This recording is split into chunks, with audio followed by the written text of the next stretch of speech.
বিদেশে উচ্চ বেতনে কাজ দেওয়ার প্রলোভন দেখিয়ে অবৈধ পথে ভানুয়াতুতে নিয়ে প্রতারণা করায় প্রবাসী দুই ভাই ও ভাবিকে বিভিন্ন মেয়াদে কারাদণ্ড দিয়েছেন আদালত। মঙ্গলবার বরিশালে মানব পাচার ট্রাইব্যুনালের বিচারক মোহাম্মদ সোহেল আহমেদ এ রায় ঘোষণা করেন।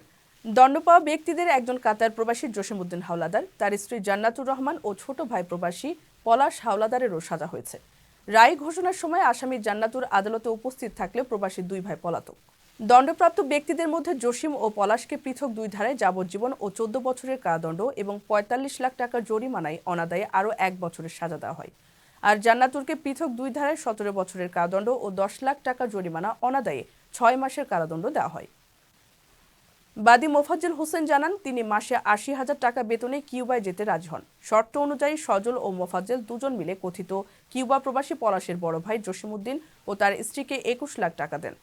ওই টাকা দেওয়ার পর ২০১৭ সালে কলকাতা, দিল্লি, সিঙ্গাপুর ও ফিজি হয়ে ভানুয়াতুতে নিয়ে যাওয়া হয় তাদের। সেখানে পলাশ তাদের দুজন সহ মোট ১০ জনকে নিয়ে একটি নির্জন বাড়িতে আটকে রাখেন। কিছুদিন অর্ধাহারে অনাহারে থাকার পর সেখানে থাকা কয়েকজন পুলিশের কাছে ধরা দেন। পরে IOM এর তত্ত্বাবধানে দেশে ফিরে আসেন সজল ও মোফাজ্জল। দেশে ফিরে টাকা ফেরত চাইলে আসামিরা টাকা ফেরত দিতে অস্বীকার করেন। এছাড়া তাদের হত্যার হুমকি দেন। কারো কাছে স্বপ্ন পূরণ, কারো আনন্দের উপলক্ষ, আবার কারো জীবন পাল্টে দেওয়ার মুহূর্ত, কখনো জীবন বাঁচাতে সর্বোচ্চ গতিতে উড়ে চলা, কারো আবেগের শেষ মুহূর্ত, আপনজনের শেষ বিদায়ে শামিল হওয়া। এমন সব ইচ্ছে পূরণে সর্বনিম্ন ভাড়ায় দ্রুতগতির বাহন প্রবাসীর হেলিকপ্টার। আপনার প্রয়োজনে যোগাযোগ করুন আমাদের হটলাইনে।